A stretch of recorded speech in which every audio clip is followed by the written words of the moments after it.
These two guys have Minnesota sports flowing in their veins. Mackie and Judd on SKOR North and SKORNorth.com. And welcome in. If you notice that there is a box missing a person, it's because Phil Mackey's in Denver at the, I believe it's the Podcast Movement Convention. He will be definitely joining in some of the things that we're recording the next few days, but he is out for this. But you know what? It doesn't matter because Judd and Declan are joined by Darren Doogie Wolfson, Scoop Podcast. This is not a Reckless Speculation Thursday, but it's the next best thing because it qualifies as a Reckless Speculation Tuesday.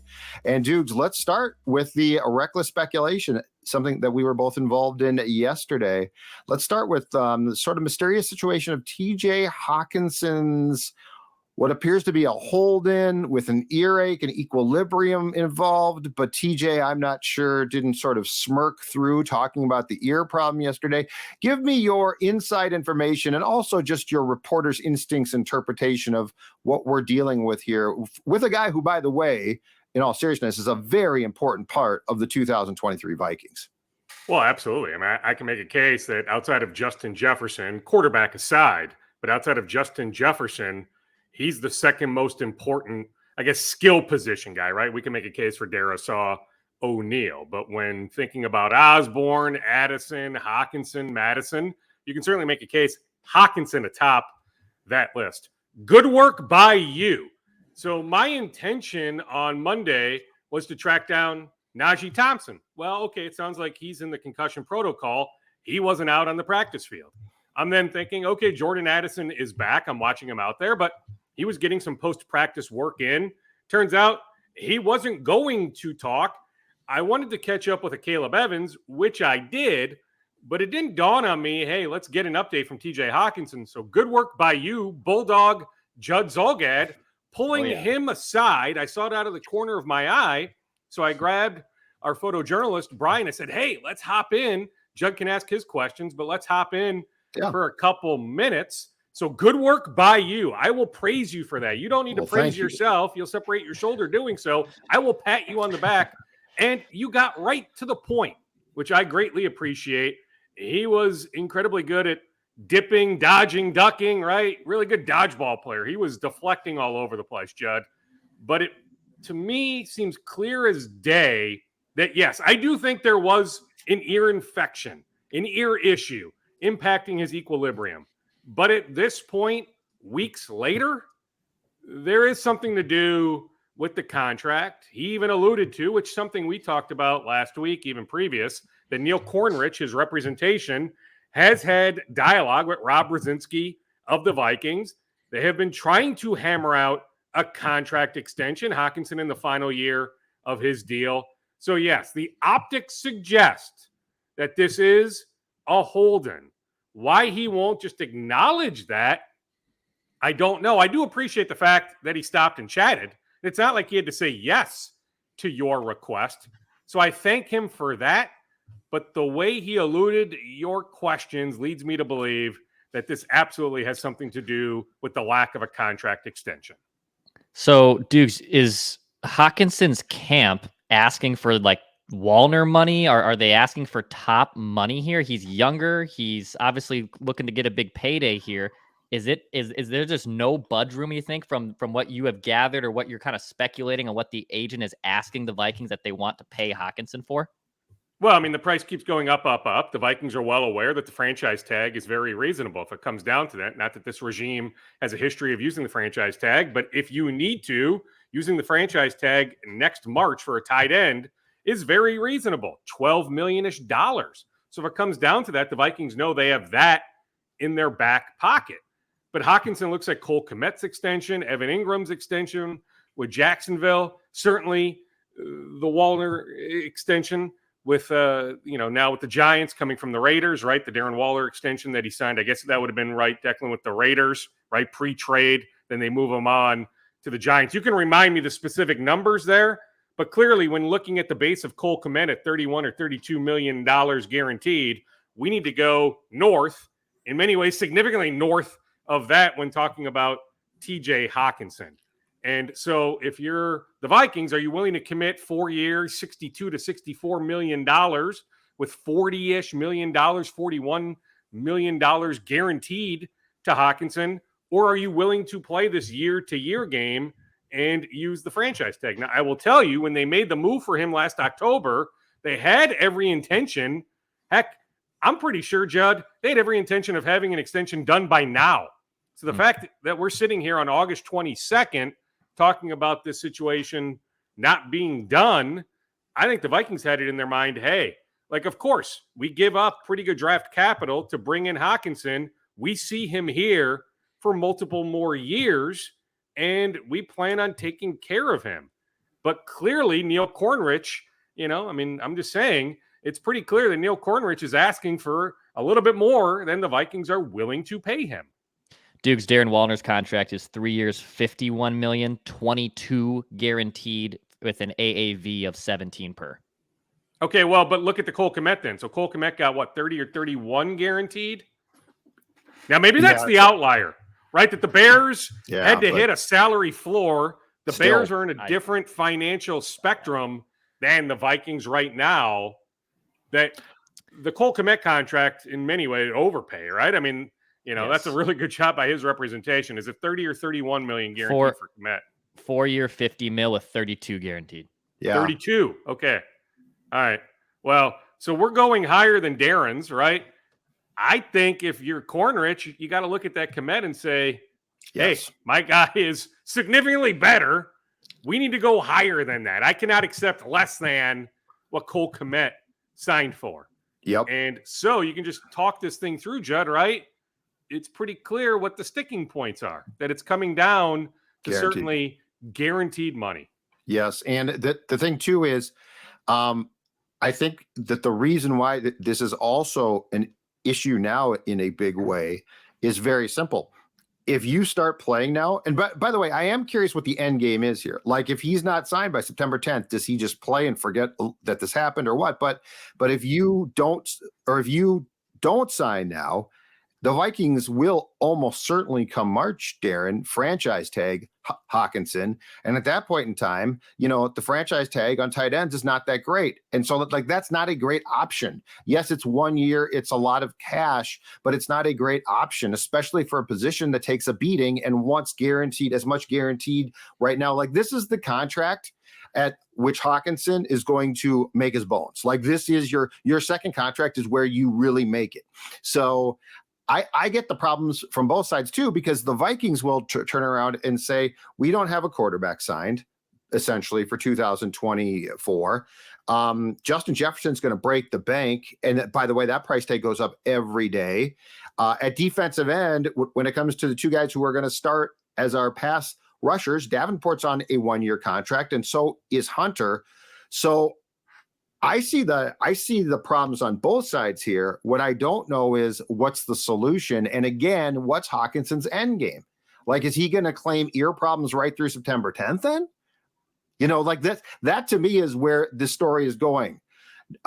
Because, I think we all thought, Darren, a couple of weeks ago or a month ago, this is going to get done by now, right? Like, yeah, it might be a little bit of a hiccup or something, but it's going to get done by now. I'm no longer assuming that. So that's my question. If Neil Cornrich would ever pick up his phone, which I can tell you, unless you've had more success than me, he will not. What's your end game here for your client? Is this all a big bluff and he's staying out of teamwork? Or is this, basically going to be September 10th? I'm going to be Humpty Dumpty in the locker room and fall down because I can't play because of my ear problem. Correct. I've had zero luck on the Neil Cornrich front. He's a long-time agent. In fact, did he represent Glenn Mason way back when? He did. Chip used to talk to him because he would pick up the phone to talk about Glenn. He would, right? But, he's been doing this such a long time that, I haven't had luck specifically here on Hockenson. I certainly have tried, but I do know that there have been conversations, Neil with Rob Brzezinski, others with the Vikings, that there has been dialogue. So that I feel safely suggesting. I get it. Like, Hockenson has a little bit of an injury history. Declan, do you remember how many times he's been hurt? But there is an injury history there. So in TJ's mind, okay, I'm putting my body on the line this year. hopefully something catastrophic doesn't happen. Then, okay, the franchise tag gets slapped on me next March. But then what if something happens to me during the 24 season, right? So TJ's looking at it and saying, okay, so I need to play another 30 to 32 to 34 to 35 games of putting my body on the line without long-term security, right? But if you're the Vikings, that franchise tag, I'm telling you, Judd, yeah. I mean, you look at all the free agents they have, the most logical is the tight end position. Like, you're not using the franchise tag on, I mean, this wouldn't happen anyway, but you're not using it on KJ Osborne, right? At the wide receiver position. Right. No way. Right? Like, tight end. Like, that's the one. That is a very reasonable franchise tag number. I just know that both sides have been motivated along the way to work out an extension that you would like to think it can get done. Maybe the Vikings are going to have to budge a little bit more. Neil will have to budge a little bit. Find some sort of happy medium. But that TJ really likes it here. He wants to be here for the next few years. The Vikings want him here. When they traded for him, that was every intention to have him here for the next few years. Find a way to make it work. But yeah, like, I don't know if he did himself any favor stopping and chatting. I appreciate it. I really do. But like, once you read those comments or watch those comments, since we had the camera on him, man alive. Like, if you're a fan, you have to be thinking, what the heck is going on here? Dukes, I also feel like part of the reason the Lions probably traded him is because they didn't want to end up paying him. Not because he's not worth it per se. It's just it's hard to make a salary cap work. It's hard to make all your full roster work. I have a feeling too, if in the pie chart, if you will, of why the Lions traded TJ Hockenson, probably the biggest piece of pie was, we're not going to be able to pay him, so let's get some value for him back right now. Yes. I mean, heck, you look at what the Lions have done, right? Moving on from the running back Swift. Probably didn't want to pay him. Okay, well, let's go with a running back Gibbs in the first round. Okay, let's steal David Montgomery, because I'm a big Montgomery fan, by the way. But, let's, steal him off the free agent market. Let's swipe him away from a division rival. Very reasonable money. Okay, then we've got our two running backs. Let's draft Sam Laporta, who I really liked, at Iowa. Logical replacement right there. Upset that my guy, you've got Zylstra, who got hurt, a couple weeks ago, but he showed some flashes last year. So they thought, okay, let's draft a tight end. We've got, him coming back. Let's see if we can make it work with a couple other guys as well. But, namely Laporta, right? But yeah, absolutely, Declan. When they were fleshing this thing out, plus when receiving, there was a draft pick that came this direction, but when able to land a second-round pick, they probably thought, this is very, very reasonable, because we are not willing to commit long-term money to our former first-round pick, TJ Hockenson. But when the Vikings made that move, I'm just telling you, there was the intent to have him here for the long term. So I'd like to think that something can be worked out. I tweeted something early last week or sometime in the last 10 to 14 days that I thought a Hockenson extension would happen before the Vikings signed one of Kareem Hunt, Dalton Reisner, or Ronald Darby. Well, Darby off the board to Baltimore. The Vikings never made him an offer. At this point, does Kareem Hunt end up in Indianapolis? Do the Colts find a trade partner on Jonathan Taylor, or does he end up in New Orleans? But the Vikings have not extended Kareem Hunt a contract offer. And Reisner, I'm still surprised he's out there. No steam on any other visits, right? So that one is interesting to me, but the Vikings still have not extended him a contract offer. So I would still put my money on an extension happening before the Vikings sign one of those three guys. But at this point, I thought it would be done by August 22nd. I am surprised it's not done at this point. Good stuff. And are there more Viking scoops before we move on to the Twins, Darren?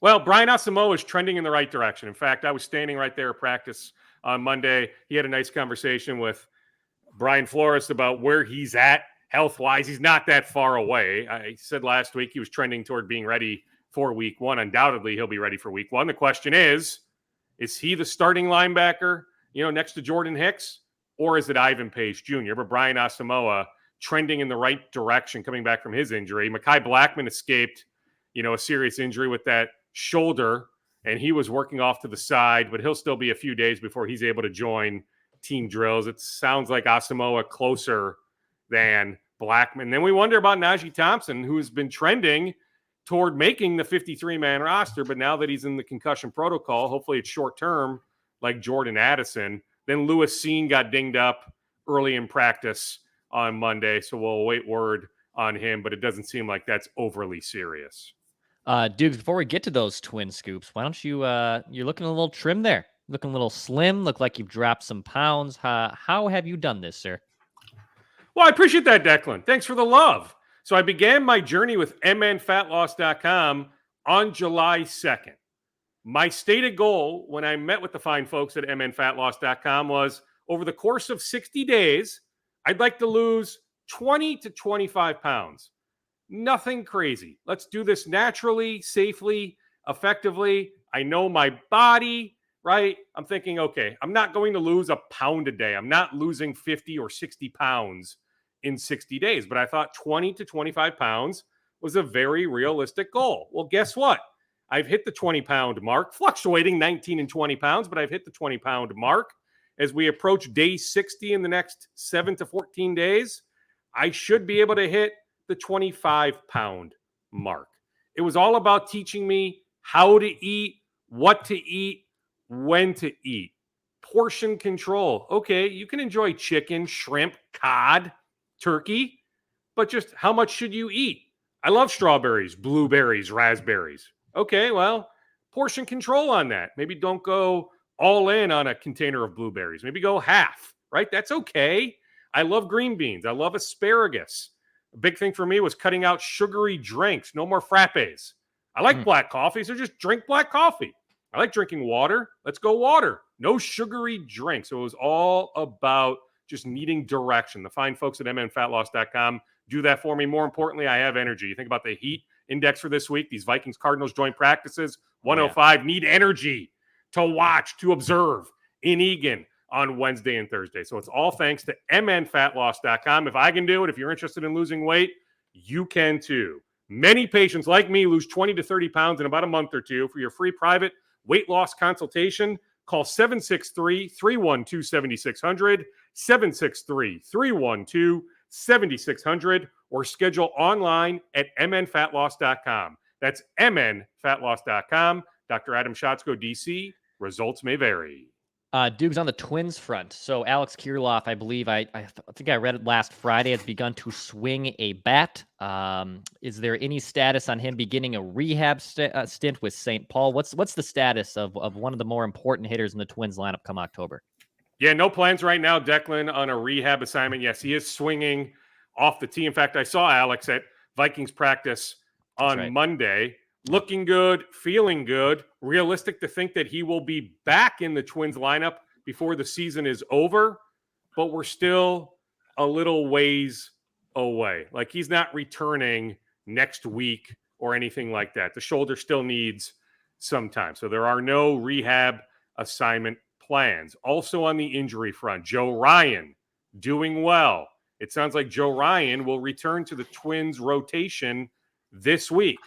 Some loose chatter of Saturday at Target Field against the Texas Rangers. But there was also a little bit of chatter about even potentially as soon as tomorrow in Milwaukee. But it looks like Ober tonight in Milwaukee, Kenta Maeda tomorrow in Milwaukee. But bottom line, whether it's tomorrow or Saturday, Joe Ryan looked fine last Friday at CHS Field pitching for the Saints, that there was no reason for him to travel to Omaha. He wasn't on the bus to Omaha. Although major leaguers, when they rehab, so they can actually fly. It's interesting, the rules, right? So it's not like he had to hop on the bus when the Saints bust to Omaha for a series that begins tonight. He actually could have flown on the Twins' dime, actually stays at a different hotel if he was going to Omaha. It's fascinating the way these major leaguers are taken care of on rehab assignments. Like, they can stay at a different hotel. They can fly, not bus. But there was no reason for Joe Ryan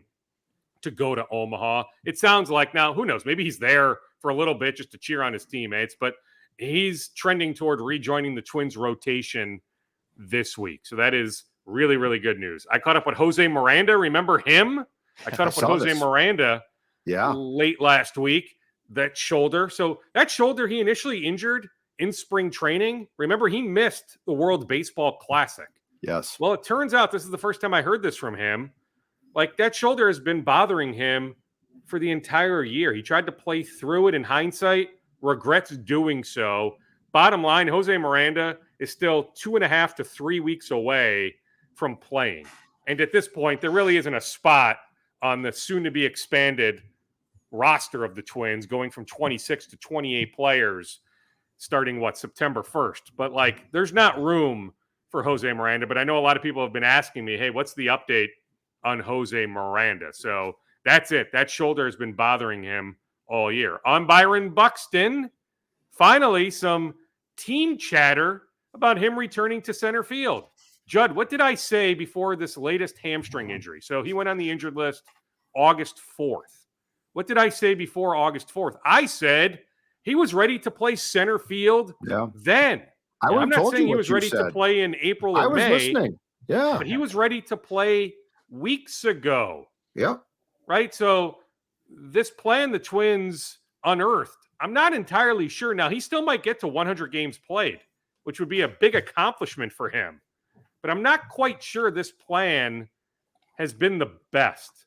I think he could have been in center field much earlier this summer. By the way, Judd, 1 year ago today, the last time Byron Buxton played in center field.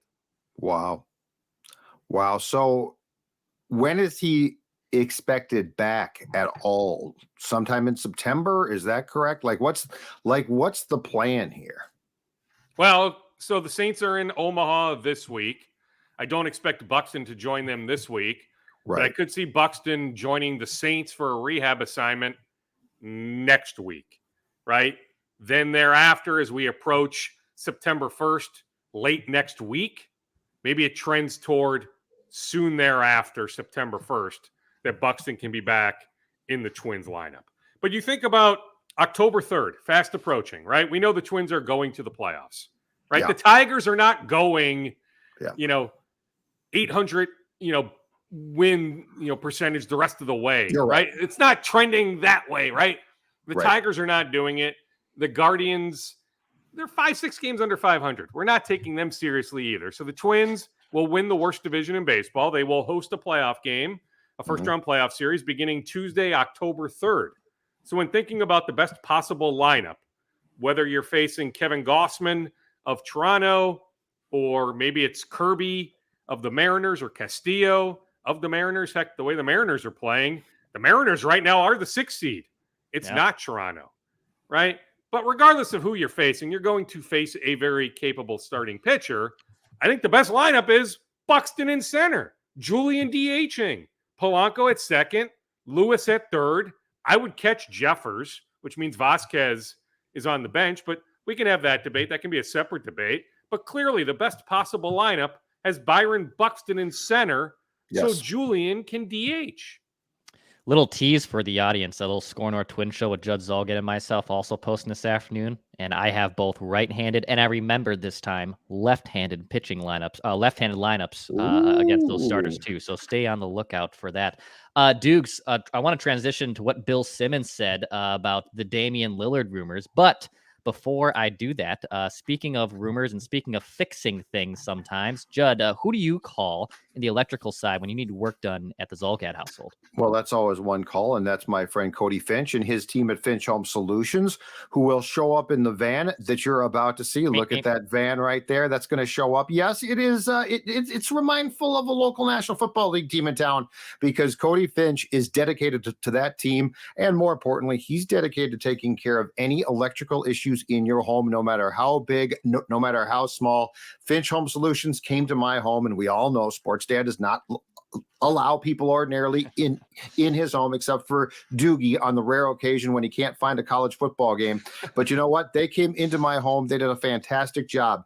Efficient, quick, told me what was wrong, what had to be fixed, and there was no BS to it. And again, it can be a small project. It can be the installation of outlet, for instance. It can be rewiring your entire home. Finch can do it all, and Finch does a fantastic job. Right now, offering a free electrical panel inspection or $199 home safety inspection, 612-357-2604, FinchHomeSolutions.com. FinchHomeSolutions.com. There is a form that you can fill out. That van will show up at your house. You don't even need to talk to a receptionist. It's that simple. FinchHomeSolutions.com. Duke, so Bill Simmons, I'm not sure if you saw this. He really embraced the reckless speculation lifestyle. We don't have our full button bar here, but juicy piece of reckless speculation here from Bill Simmons on his pod yesterday talking about Dame Lillard, saying, quote, "We don't really have a Damian Lillard trade, and I'm wondering, you wonder if Dame's watching this, it being the FIBA basketball tournament going on, saying, you know what, me for Towns, you just switch us. We have Gobert, we have Edwards. It's kind of nice. Me and Ant together, I'd be aligned with this guy who's clearly going to be one of the 5 or 6 guys in the league. Maybe that's a better situation for me than anywhere else, and I want to win a title. And this doesn't seem unrealistic to me. Bleep it. Minnesota, I'm adding them to the list." End quote from Bill Simmons. What do you think about Bill Simmons throwing some Damian Lillard trade rumors to the Timberwolves' way? Well, I would do it. I'm on record. I would make that move. If I'm Tim Connolly, if that was actually presented my way, I say yes. I'm not convinced Damian Lillard is all that interested in playing here in Minnesota. I also have 0 sense that the Wolves, led by Connolly, are actually interested in moving Karl-Anthony Towns right now. I'll continue to say, I can see next summer, June of 2024, being very, very fascinating. I just have never foreseen things blowing up this summer, that they're going to run this thing back. Yeah, tweak here, tweak there, Troy Brown Jr. in, Shake Milton in, right? You're going to tweak a little bit, Jalen Noel out. On the edges, you're going to make some moves on the margins, right? But that this core was going to be back, that they want to see a full year of Mike Conley Jr.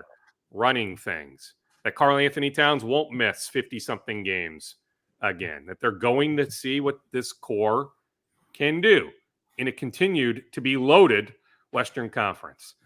I'm with you, though, Declan, what is going to happen with Lillard? What is going to happen with James Harden? We know Harden wants the LA Clippers. We know Lillard wants the Miami Heat, but it's not that simple, right? So what ultimately does happen is training camps will begin at the end of September. So we're creeping closer to the start of training camp.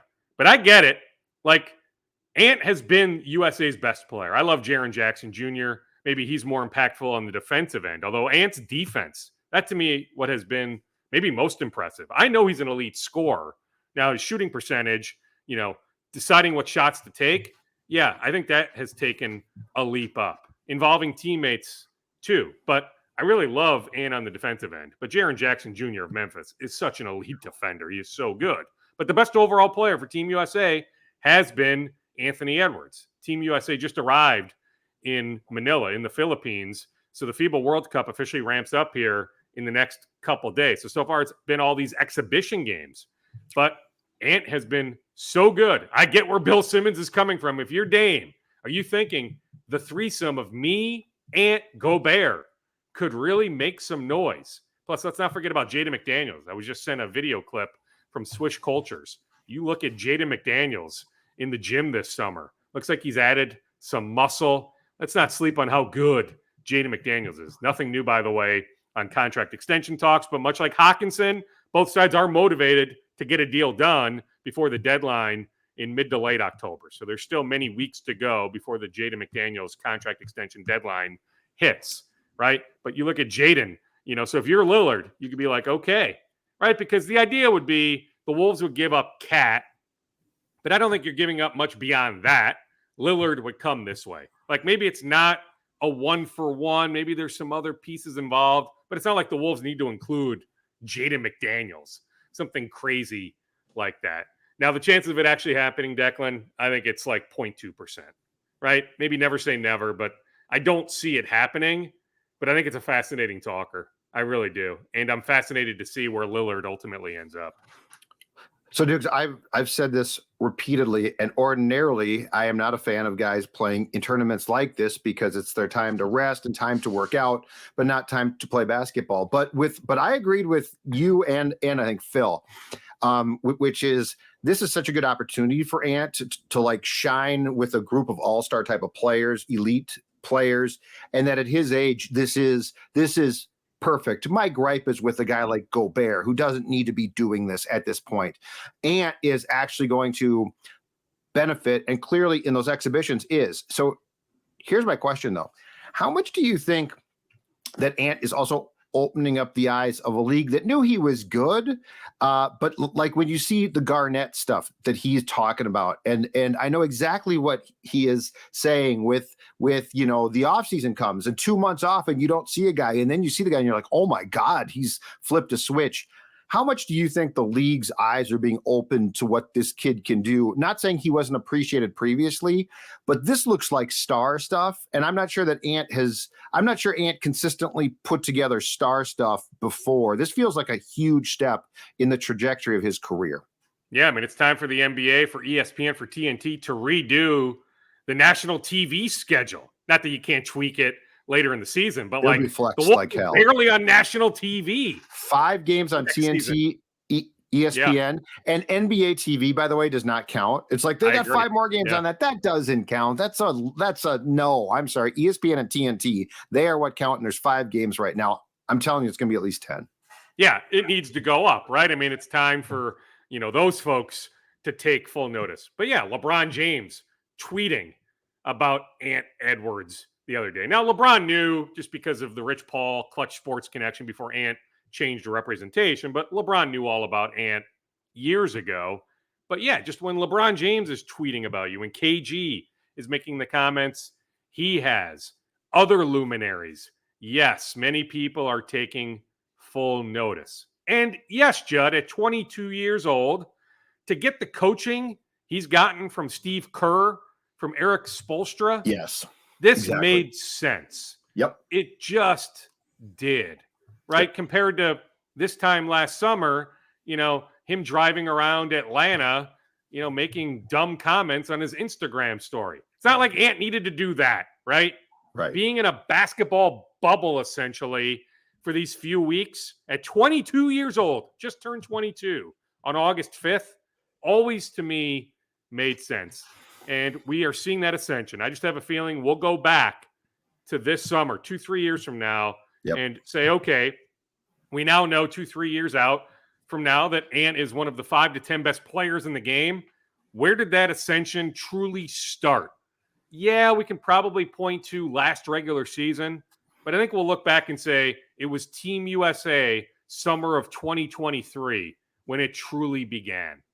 So yes, it has been a joy to watch. Final scoop, sir. What else? I just got from Bet Online the Jonathan Taylor next team, if not the Colts. Odds: Dolphins 2-1. Few other teams listed. Vikings 14-1.